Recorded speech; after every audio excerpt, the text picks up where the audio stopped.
Bom dia a todos. Que bom podermos estarmos aqui louvando, adorando a Deus. Quem se encorajou a vir, né?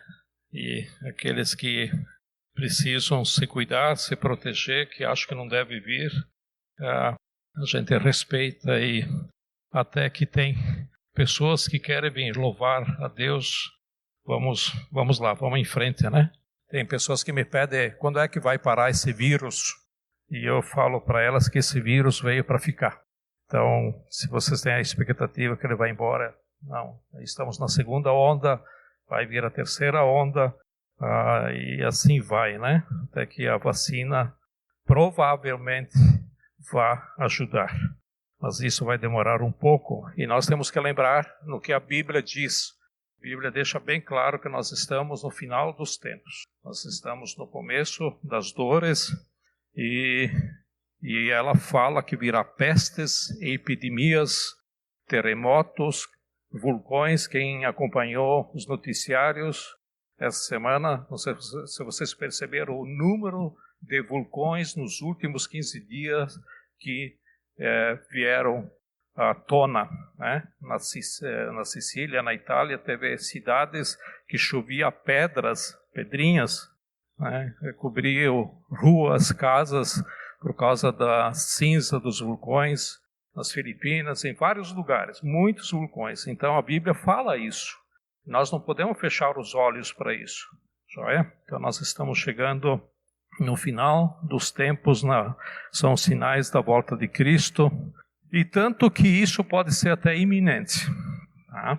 Então estejam alegres por isso, não fiquem tristes.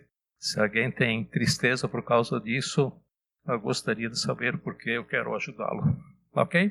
Nós vamos abrir nossas Bíblias no livro de Romanos, capítulo 8. Nós vamos ler os versículos 31 até o 39. Depois desse trecho, tá? Eu vou citar vários outros trechos. Vocês não precisam abrir, só se você quiser anotar, você só acompanha na tela. Mas se você quiser anotar, tudo bem, eu vou andar um pouco rápido depois. E vamos ver aqui. Romanos 8 é um texto muito conhecido por todos nós, mas vamos tentar tirar alguma coisa mais daqui hoje, tá? E do versículo 31 diz: que diremos, pois, diante dessas coisas? Se Deus é por nós, quem será contra nós? Será que é o coronavírus? Será que é o medo? Será que é o que? Nós precisamos ter muito cuidado o que o inimigo às vezes coloca em nossa mente diante dessa circunstância. Por isso que aqui está nos alertando desde o começo, né? Que diremos, pois, diante dessas coisas? Se Deus é por nós, quem será contra nós? Aquele que não poupou seu próprio filho, mas o entregou por todos nós, como não nos dará juntamente com ele de graça todas as coisas? Quem fará alguma acusação contra os escolhidos de Deus? É Deus quem os justifica. Quem os condenará? Foi Cristo Jesus que morreu e mais, que ressuscitou e está à direita de Deus e também intercede por nós. Quem nos separará do amor de Cristo? Será tribulação, ou angústia, ou perseguição, ou fome, ou nudez, ou perigo, ou espada? Como está escrito, por amor de ti, enfrentamos a morte todos os dias. Somos considerados como ovelhas destinadas ao matadouro. Mas, em todas essas coisas, somos mais que vencedores por meio daquele que nos amou. Pois estou convencido de que nem morte, nem coronavírus, nem vida, né? Nem anjos, nem demônios, nem o presente, nem o futuro, nem quaisquer poderes, nem alguma altura, nem profundidade, nem qualquer outra coisa na criação será capaz de nos separar do amor de Deus que está em Cristo Jesus, nosso Senhor. Querido Deus, nós queremos te pedir que o Senhor esteja nos dando entendimento para entendermos a Tua palavra, porque isso nos traz conforto, nos traz alegria, nos traz segurança, e mais do que isso, nos leva a ter uma comunhão genuína com o Senhor, em nome de Jesus. Amém? Neste texto, Paulo fala da grande libertação que nós tivemos em Cristo Jesus. Ele fala que agora somos filhos e herdeiros. Ele fala da glória futura, apesar de passar por sofrimentos presentes. E o texto começa assim: que diremos, pois?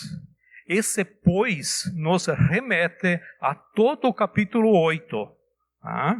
E aqui é uma pergunta: que diremos, pois, diante dessas coisas, né? Qual deve ser a nossa reação diante de verdades tão profundas e tão grandes que são descritas aqui? E se vocês fizerem uma análise nesse texto que lemos, você vai ver que tem 7 perguntas. E, resumidamente, ele responde a cada pergunta. E se você começar a ler os evangelhos e e anotar, quando você lê os evangelhos, você anotar quantas perguntas que Jesus faz, você vai ficar surpreso. E assim também as cartas de Paulo, ele faz muitas perguntas sobre cada assunto que ele descreve. E aqui Paulo estava fazendo exatamente isso. Mas eu podia tratar esse assunto é riquíssimo, nós poderíamos trazer muita coisa aqui, nós poderíamos falar sobre o momento da pandemia e tal. Mas como hoje é dia de ceia, eu quero ficar com apenas uma pergunta nesse estudo. E essa pergunta está no versículo 32. Nós vamos ficar só com o 32 aqui. Aquele que não poupou seu próprio filho, mas o entregou por todos nós, como não nos dará, juntamente com ele, e de graça todas as coisas? Esse texto fala da prova e a certeza do amor de Deus por nós. E por isso ele fala da cruz. Por isso fala de Jesus e do sacrifício dele. E nesse versículo há 2 verdades muito importantes. Uma delas podemos dizer que é um fundamento. A outra, uma promessa baseada nesse fundamento. E todas as promessas de Deus são baseadas em fundamentos. Tudo o que Deus prometeu foi baseado naquela cruz de Cristo. Por exemplo, hoje nós vamos participar da ceia, daqui a pouco, né? E quando Jesus instituiu a ceia, ele fez aquela promessa: esse é o meu sangue da nova aliança, né? Da nova aliança no meu sangue. Ele estava fazendo uma promessa baseada naquilo que ia acontecer naquela cruz. Era algo que ele ainda ia fazer. E Deus não tem outro fundamento para realizar tudo o que ele realiza para a sua igreja, que somos nós, a não ser na pessoa de Jesus. Em Efésios capítulo, vocês não precisam abrir, é só um comentário, em Efésios capítulo 1, ele repete mais de 15 vezes: em Cristo, por ele, por causa dele, nele. Ou seja, tudo está centralizado em Cristo Jesus. O fundamento desses versículos, que ele começa: que diremos, pois, mais específico nesse 32 que eu separei, eu vou ler ele de novo: aquele que não poupou seu próprio filho, mas o entregou por todos nós, como não nos dará juntamente com ele, de graça, todas as coisas? Esse fundamento é um fundamento eterno, que estava prometido antes da fundação do mundo. Na história só aconteceu o fato, mas isso no coração de Deus, né? O plano do Cordeiro de Deus estava na mente de Deus antes da fundação do mundo. E a pergunta aqui, é um pouco meio que direta, é: quem entregou Jesus? Quem foi o primeiro responsável? E a Bíblia é clara que o próprio Pai foi quem o entregou. Por exemplo, aquele versículo que é que é conhecido por todos nós, João 3,16, que diz: porque Deus tanto amou o mundo que Deus deu o seu Filho. E aqui precisamos entender que o Pai, o próprio Deus, estava com o Filho. Sabemos que Deus é triuno, mas o Pai não era alguém só assistindo o seu Filho lá na cruz. Deus, por ser um Deus único, ser o Pai, estava com Cristo reconciliando consigo o universo todo. Por isso Deus participou no Calvário, embora tendo o Filho que foi crucificado e morreu. E nesse mesmo capítulo, se você for ler os versículos de 1 a 4 de Romanos 8, que é muito conhecido, o primeiro versículo diz: portanto, agora já não há condenação para os que estão em Cristo Jesus. Aqui ele explica porque não há mais condenação, e esse texto nos faz entender que se não fosse a obra de Cristo, nós estaríamos eternamente condenados. Mas, agora, por causa do sacrifício de Cristo, não há mais condenação para os que estão em Cristo Jesus. Ele explica por quê no versículo 2. Porque a lei do Espírito de vida me libertou da lei do pecado e da morte. Ele diz: o que era impossível para a lei era nos justificar para Deus. Nenhum de nós tinha condição de cumprir toda a lei de Deus. Nós estávamos debaixo de uma sentença. A Bíblia diz que há uma maldição para aqueles que estão debaixo da lei. Mesmo a lei sendo boa, ela sendo santa, ela sendo justa, mas nós não podemos responder ao que a lei pede para nós. Por isso que Jesus veio aqui e cumpriu toda a lei. Jesus, ele satisfez plenamente toda a exigência da lei. Por isso que ele pode agora nos livrar dessa situação terrível que nós nos encontrávamos. E ele diz no versículo 3 desse Romano 8, aquilo que a lei fora incapaz de fazer por estar enfraquecida pela carne, Deus o fez. Deus fez o quê? Enviando o seu próprio Filho, à semelhança do homem pecador, como oferta pelo pecado. Foi Deus quem enviou seu Filho, sendo essa a maior prova de amor por nós. Por exemplo, se você for ver esse versículo, Romanos 8:32, que estamos vendo, nós acabamos de ler, a igreja primitiva, a igreja no começo, ela tinha uma visão clara, que foi o próprio Deus usando o Império Romano, os religiosos da época, que conduziam o próprio Cristo à cruz do Calvário. E a igreja daquela época, ela entendia isso, estava claro para ela. E se você ler 1 Coríntios 2:8, fala que os poderosos da época não entendiam isso. A igreja entendia, mas os poderosos não entendiam. E Deus usou a situação desse momento para plantar a semente da igreja, porque ainda não existia igreja naquele momento.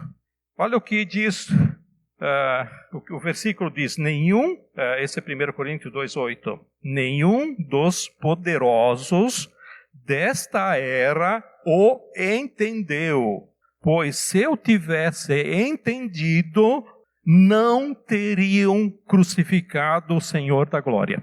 Aqui fala que se os poderosos poderiam entender o mistério que estava aí com Jesus, eles jamais teriam crucificado como diz aí o Senhor da glória.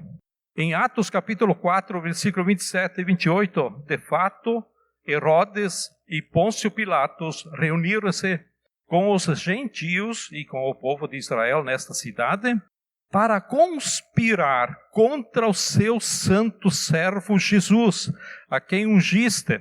Fizeram o que o teu poder e a tua vontade havia decidido. Olha aqui que interessante.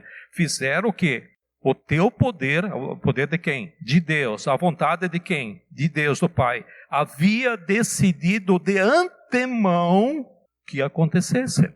A igreja primitiva é muito clara, onde eles acreditavam na soberania de Deus. Eles acreditavam que Deus, que decreta o fim, decreta também os meios para chegar ao fim. Eles sabiam que Deus era tão poderoso para conduzir aquela política, né, e religião daquela época para fazer o propósito dele. Por exemplo, no Velho Testamento, Isaías, mais ou menos 600 anos antes de Jesus, já falava da crucificação de Jesus de maneira muito clara, sendo Deus que iria entregá-lo naquela cruz. Por exemplo, Isaías 53:6, bem no finalzinho do versículo 6 diz: o Senhor fez cair sobre ele a iniquidade de todos nós. E no mesmo Isaías 53, versículo 10, capítulo 53, versículo 10, o começo do versículo diz: foi a vontade do Senhor em fazer o quê? Esmagá-lo. E fazer o quê? Ficar feliz? Sofrer. Porque não tinha outro jeito de Deus nos reconciliar com Ele que não fosse através da cruz de Cristo.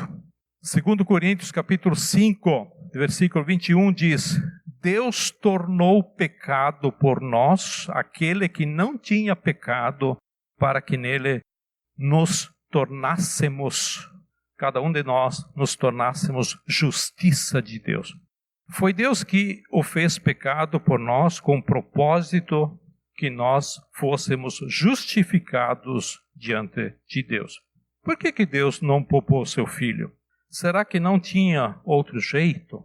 Lá no Getsemane, quando chegou o seu momento de ir para a cruz, Jesus, ele disse que, se for possível, se tiver outro meio de haver uma reconciliação com seus filhos, né, sem que eu passasse por esse cálice da tua ira, né, Jesus diz: Pai, se for possível, passa de mim esse cálice.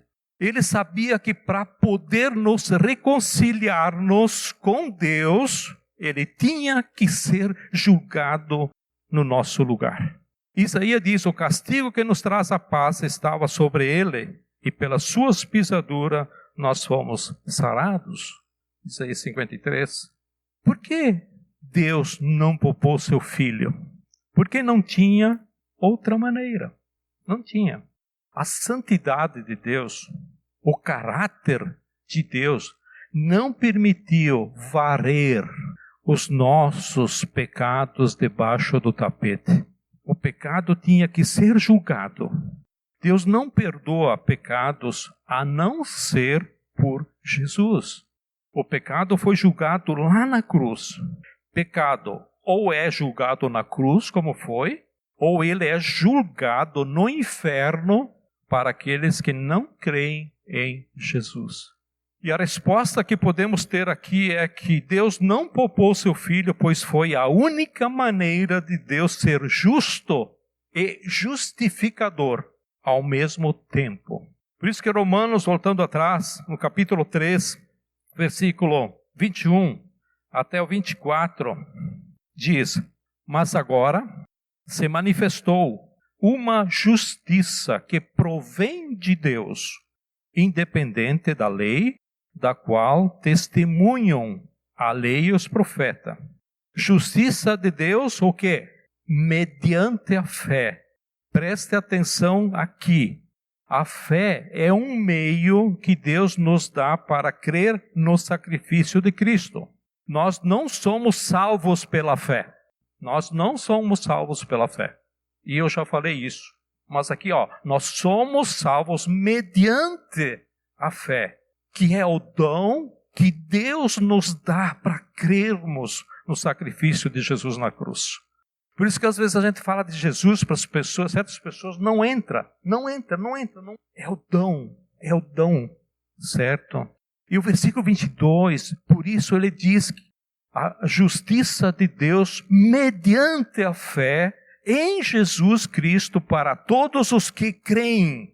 Não há distinção, pois todos pecaram e estão destituídos da glória de Deus. E aí ele fala assim no versículo 24, sendo justificados gratuitamente por sua graça. Parece até uma repetição desnecessária, né? Mas o Espírito Santo sabe a dificuldade que nós temos de entender a graça de Deus. A graça de Deus nos humilha, e nos humilha muito.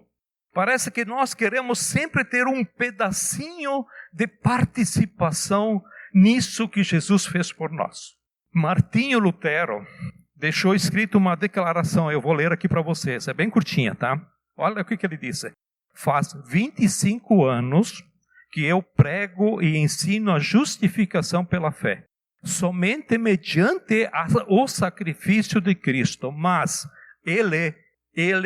eu me vejo constantemente tentando comparecer diante de Deus com alguma coisa na minha mão que possa justificar o que Deus fez por mim. Martinho Lutero fala isso. Por isso eu levei anos para entender a graça de Deus. E eu percebo que aqui no nosso meio tem dificuldade, muitas pessoas têm dificuldade de entender. Eu vejo aqui na frente, às vezes, pessoas que vêm dar estudo, mas se, sempre é condicionado, se você fizer, Deus te abençoa. Ou tem que, né? Então, realmente, essa é uma luta de todos nós. Eu levei anos para entender. Por isso que eu esmoro poder falar sobre a graça. Já estou preparando outro estudo no próximo, também quero falar sobre isso. Não só crer, mas descansar. Descansar na obra de Jesus, sem ter eu tenho que ser, eu tenho que fazer, eu tenho. Onde é que eu vou descansar? E voltando aqui para Romanos 3, fala no versículo 24. Sendo justificado gratuitamente. Que dificuldade que nós temos. Imagina de graça Deus fazer isso por mim. Como assim? Sendo justificado gratuitamente por sua graça, por meio da redenção que há em Cristo Jesus. Deus o ofereceu como sacrifício para a propiciação. E aqui, outra vez está aqui a palavra, mediante a fé, pelo seu sangue, demonstrando a sua justiça. Em sua tolerância havia deixado impunes os pecados anteriormente cometidos. O versículo 25 diz, Deus o ofereceu como sacrifício. Ou seja, foi Deus que propôs a morte de Cristo como sacrifício. Paulo deixa claro que a única maneira de Deus ser justo e justificador foi através da cruz. Se a cruz não existisse, Deus continuaria sendo santo, justo e perfeito. Ele não iria mudar. Mas nós continuaríamos eternamente separados de Deus. Só a cruz pode realmente manifestar a justiça de Deus.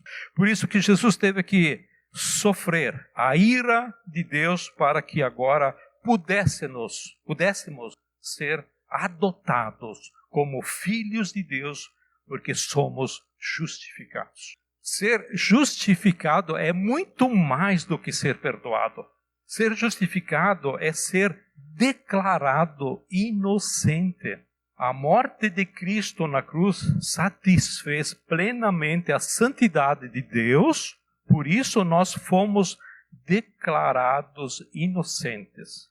E ser declarado inocente é dizer que essas pessoas, Deus dizer para cada um de vocês e a mim, dizer para essas pessoas que nós nunca pecamos. A graça chega a perturbar a gente às vezes. Como pode isso? Como Deus olha para mim e para você hoje e pode dizer, ele é um inocente. Olha o que a cruz faz, o que Cristo fez.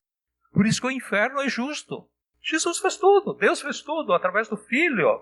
Isso acontece porque Deus nos olha através da pessoa de Jesus. Deus nos olha hoje através da justiça de Cristo, por isso somos declarados justos. E não tinha outra maneira de Deus nos reconciliar com Ele. Na verdade, podemos dizer que Deus nos salvou dele mesmo. Deus nos salvou dele mesmo. Deus nos salvou da sua ira, da sua justiça através da cruz de Cristo. Deus nos salvou dele mesmo. Tem muita gente que tem medo do diabo, né? O diabo existe, é claro. Não estou dando elogio nenhum para ele. Ele é tentador, ele é inimigo, ele procura nos enganar, mas essas pessoas devem ter medo da ira santa de Deus. A ira santa um dia vai colocar sobre todos aqueles que não creram e não aceitaram a Jesus como seu substituto, né? Aí na cruz, ele vai colocar eles. Jesus foi feito maldição, ele foi feito maldição no nosso lugar e no seu lugar. Então, Jesus realmente vai colocar essa ira Deus vai colocar sobre essas pessoas que não aceitaram a Jesus. Essas pessoas têm que temer isso. É a ira santa de Deus, não temer o diabo. Porque é a condenação, se não há através de Jesus. Veja lá em Gálatas, eu vou ler um trecho aqui um pouquinho extenso, vocês acompanham aí na tela. Veja lá em Gálatas 3, versículo 10 até o 14. Já os que se apoiam na prática da lei estão debaixo da maldição. Pois está escrito, todo aquele que não persiste em praticar todas as coisas escrito no livro da lei, é evidente que diante de Deus ninguém é justificado pela lei, pois o justo viverá pela fé. Eu fico bravo quando tem pessoas aqui na frente que vai lá buscar o Velho Testamento e botam mas no Velho Testamento você tem que. Cara, Jesus fez isso para os judeus e agora bota um peso para cima de nós. E vamos fazer o que com o Novo Testamento? Vamos fazer o que com a obra de Cristo na cruz? 11. É evidente que diante de Deus ninguém é justificado pela lei, pois o justo viverá pela fé. A lei não é baseada na fé, ao contrário, quem praticar estas coisas, por elas viverá. Então, se você vive na lei, você não tem que viver uma regrinha só. Só os judeus tinham mais de 500 leis. E se pisavam na bola, errou, está condenado. Aqui no caso, fala, ele estaria debaixo da condenação. Presta atenção agora em dentro do versículo 13. Cristo redimiu da maldição da lei quando ele próprio, se tornou maldição em nosso lugar, pois está escrito, maldito todo aquele que for pendurado num madeiro. E para que ele fez isso? 14. Isso para que em Cristo Jesus a bênção de Abraão chegasse também aos gentios. Quem são os gentios? Cada um de vocês. Somos nós. Quem não é judeu é gentil. Tá?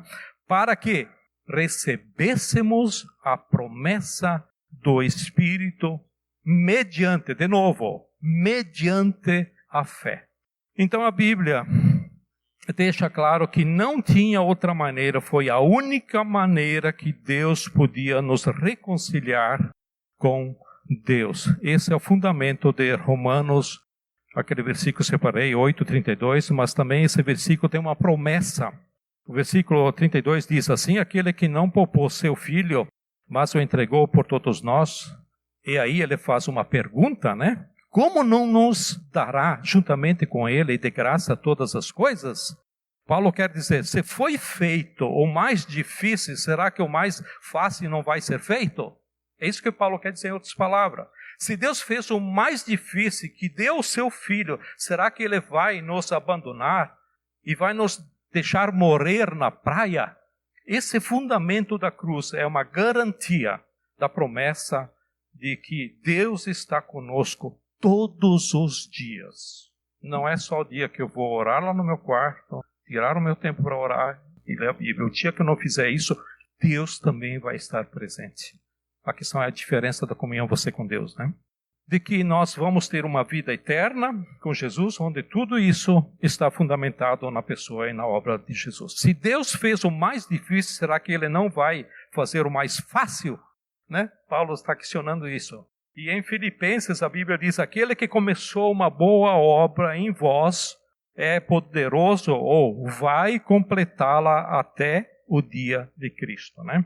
Eu sei que todos nós temos lutas grandes em relação a isso na nossa caminhada, enfrentamos dificuldades, tem dias que estamos abatidos, desanimados, por isso nós temos que ler e orar essas verdades, para que o Espírito Santo nos alimente para continuar a nossa caminhada, aguardando essa verdade até a volta de Cristo. O nosso descanso é no sacrifício de Cristo Jesus. Mesmo que nós tenhamos ainda que passar por alguns momentos difíceis na nossa caminhada, nós ainda vamos passar por dificuldade aqui, mas nós temos que ter um alvo. Nós temos que estar olhando para Jesus, que é o consumador da nossa fé. O próprio Jesus tinha um propósito, um alvo na sua vida. E nós temos que ter em mente sempre essa verdade que nós fomos salvos da condenação, do poder do pecado, e um dia vamos ser salvos da presença do pecado.